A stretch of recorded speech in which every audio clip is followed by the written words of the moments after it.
Joining us now, Ms. Deepa Madhavan, the niece of late Chief Minister Ms. Jayalalitha. The Madras High Court has asked the Tamil Nadu government to reconsider its decision to convert her Veda Nilayam residence at Poise Garden into a memorial. Besides ruling that Ms. Deepa and her brother would be Class 2 legal heirs. Ma'am, thank you very much for your time. Your reaction for this ruling by the Madras High Court? The ruling is a welcome ruling in the sense that they have upheld myself and my brother as legal heirs to my aunt. Because there has been a controversy all these years after her death that there are no apparent heirs to her, and a lot of claims were made by fake people, and this has put an end to all that. Right. The court has also told the government that they cannot be converting every house of the chief ministers into memorial. It will cost them so much, not right to spend public money this way. And would you now challenge the ordinance promulgated by the Tamil Nadu governor? There are two things to consider. First is the judgment for several cases were clubbed together regarding Poise Garden, regarding my aunt, and this judgment is only part of it. Right. And it is for the only thing that we can take from this is we are considered as legal heirs. So that is a very big move. That is a very big move. And secondly, from this judgment, there were some claimants who asked for letters of administration, and the judge has also ruled that that is not at all a valid claim made by anybody else. Only a blood relative can do. And on a broader spectrum, if we look into the considerations of the constitution of the legal framework, that only recommends a blood relative to be a competent class 2 legal heir. So these things. Apart from that, several advice or a piece of advice or recommendations have been given by the panel of judges on the state government's wish to convert the ruling ADMK government's wish to convert my aunt's former residence in Veda Nilayam as a memorial. The judges have pointed out very clearly that such acquisitions need to be made only for public purposes. And I wish to point out that even the constitution says this, that only for a public purpose a land can be, a private property can be taken over by the government. And again they have stressed on several things like how can they use a government fund for such a baseless or a vain cause, but why not spend it for any other good cause for the people. So many recommendations were given by the judges, and they were all very good, and these are the questions that everybody's been asking. Would you challenge the ordinance now?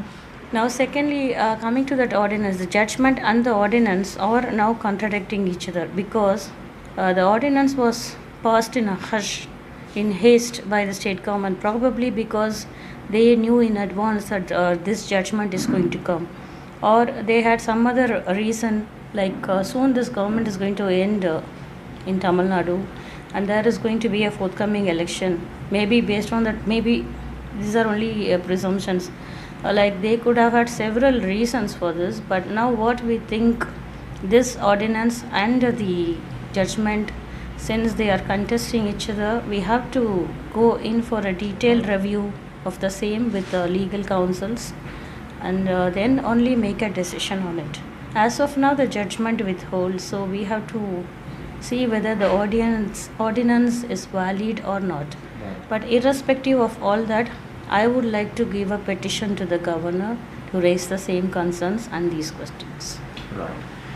Now, Miss Sasikala, who's now in prison, she was the one who occupied the house after Miss Jayalalitha died. Miss Sasikala has been occupying the house after Miss Jayalalitha died. Now, nobody knows whether Miss Jayalalitha has written a will.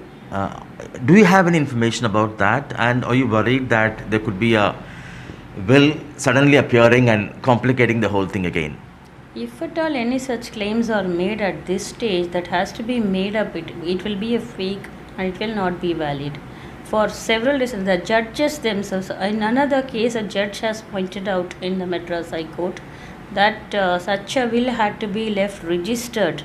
It had to be a registered will, and it cannot be done in a private manner because she was holding office as chief minister in the first place. So such a will and absence of such a will, such a existence of such a will be contended very fiercely, because in that case, if anybody like Sashikala or her relatives or even anybody else, any third parties, if they come up with a will, they'll have to prove the merits of it and conclude at what stage, in which condition, and where, in front of whom, who were the witnesses. That will be fiercely contested, and I don't think any such thing exists at all in the first place. There is a clear absence of the will. Would you now stake claim to be the administrator of Ms. Jayalalitha's property, or would you wait for the logical conclusion of this case, perhaps till Supreme Court? We will have to wait for the logic, not only the logical, this is only a first phase of it, in my view. I'm not jumping on it the right day the sentence has been passed, because there are so many, it's like a jigsaw puzzle, it doesn't fit in at all. There were several properties. We are now only focused, everything is focused on only Vedanilayam. But apart from that, she had another property which was ancestral in Hyderabad. That was a grape garden. There were so many, and the Kodanath also is a very huge property where she had, she had Tea estates. attached herself to that property a lot. There are so many things that are left. So, are you staking claim to only the ancestral properties or all that she earned herself?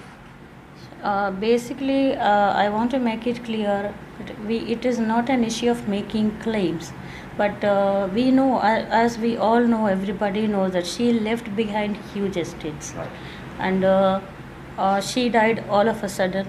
No one knew this that this was coming, because she was neither ailing from any major disease, nor was she subject to an accident or anything. The death was sudden. So again, right now we are not going into it, but still we have to point out that it was sudden. So she had not left a will. She had not even orally said anything like someone next to her or some near relative should take over. So all this will be fiercely contested in a court of law. But according to the judiciary, our legal framework, we stand as legal heirs, so we will stake claim to all the properties of my aunt, only in the view that they need to be safeguarded, they will not be vandalized, they will not be in illegal possession of any outsider. And what is your plan? Do you want to move to her house? What is your plan for the particularly the one at Poets Garden?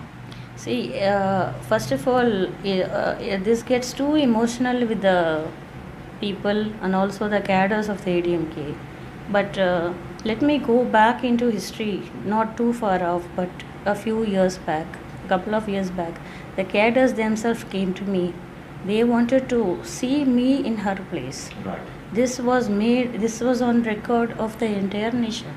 So the cadres, they don't want the Poets Garden as Vedanilayam, for which I myself conducted a survey, and that produced results of 90% of the cadres not wanting it as memorial, but they want the family to live there after her. Right. So that is one view. And if you ask my personal view, first of all, I want to make very clear that it should be handed over, the possession of the property, including Poets Garden and the other properties, they should be handed over to the legal heirs first. So after all that, and after everything is clear, first of all, we'll have to preserve it, in my sense. We'll preserve it first. We have to make sure there are no encroachments, there are no illegal persons living there. So we'll have to find out all that. And before that, before making such huge decisions, we'll have to fight it out with the government. Is there any evidence of any political party in India or elsewhere in the world? So let's leave the world for the moment. Let us take India alone. Is there evidence of any political party that seized the properties of its leader or supremo or anything? So family has primary rights. I think there is no such case. We have had several great leaders, because often the ADMK cadres, they want to compare my aunt with Indira Gandhi, with so many other leaders, with Kamarajar and all that and the like. let me point out very clearly that she had a family. She still does. And there are her parents who are now the followers, whatever.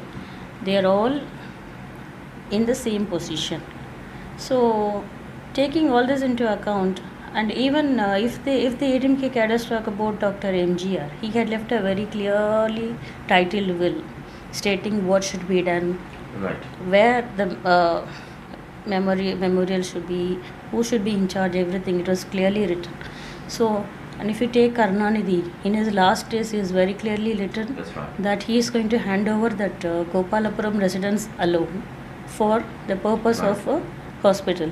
So all this was very clear. But my aunt, she never ever mentioned any of this in her lifetime. Right. Maybe because it was not the right time. Right. Maybe because if she had lived another 10 years, we don't know what would have been her decision.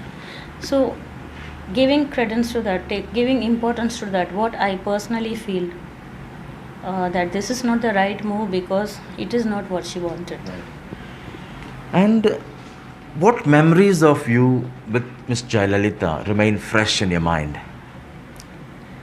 Everything, but the first and foremost that would come to me is how she was hospitalized on the 22nd of September. All of us were shocked. We didn't know, we never thought that such a fate will come to her. It's on record again. The entire nation has seen how I was chased, not allowed to even see her for one last time.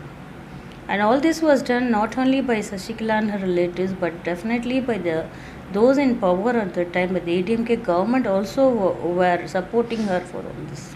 Your childhood memories with Miss Jayalalitha? There are so many because Anyone? one in particular will be not, let me say, not childhood, even later in my teenage, in my school days. She often used to invite us to her house, and we used to spend time with her. She always liked to do that. And then what happened is suddenly I fainted, and she got very scared. She started calling for the doctors, and then she asked my mother, or my father and mother were also there. My brother was there, he was too young to understand all this, and that was because I was a little bit kind of nervous. And then she panicked so much. She called the doctor, she called everyone, she turned the house upside down and said, what happened, how can all this happen so much? And then she came again. She spent so much time with us. She sat down with me, and then she held my hand very closely, and she took me very much near her and said, why are you scared? I'm your aunt. I'm the what she said, I'm head of our family. Right. And she had such strong emotional attachment. And then she took kind of give her something to eat, and then took me. The next day she sent a team of people to take me to doctors, to get me see what's wrong with her and all that. And she was following this very closely. This I really cannot forget, because only at that moment I realized what it meant for her as a family, what we meant to her as a family. Many see Miss Jayalalitha in you. You resemble her. You launched a political party earlier. Then you chose to stay away for some time. Elections are coming next year. Would you like to contest elections and perhaps prove yourself to be her political heir? Maybe in the next 10 years. Not in the next election next year? See, basically what happened is everything went in a wild fashion. Nothing went right. So I definitely need time to think it over. I'm not totally saying I'm going to be out, or I don't want this, I don't want that. Definitely I never wanted politics. I can say that for sure even now. But we'll leave it to time at the moment and not decide on anything right now. Lastly, what will you tell those people who say that Miss Jayalalitha chose to keep you at bay? She never showed you to be a close relative. She never took you inside a home. What will you tell them? She definitely called us there often, but all this was not made public. This was not meant for public view. It was as family, and we spent time with her as family. We spent each and every occasion, like important functions, Navaratri, Deepavali, and Pongal with her only for so many years, even when she was a chief minister or when she was not a chief minister. So that part I cannot agree when people say make stories like that. And one more thing is, she didn't bring us out in the public because she was scared. That is one point I need to make out. She was always scared. She always wanted to protect and defend us because she was caught in a lot of political drama and a lot of controversies. That is one major issue. Right. So she always liked to communicate with us without making it a very big scene or public scandal. And you're prepared for a long drawn legal battle now? Not exactly. I was not prepared for any of this. First of all, I want to point out that I'm only a respondent, and in all these issues, I'm not the plaintiff. Because everybody believes that I was the one who filed all these cases. Right. And it was the High Court's decision to call myself and my brother as legal heir. That doesn't mean I'm happy with it. I'm not saying no, because but whatever the outcome of all this, it may turn out into. It scares me that it could turn out into a long legal battle for which we are unprepared. Right. Ms. Deepa, thank you so much for your time. In Chennai with camera person Edwin, Sam Daniel, Find the TV.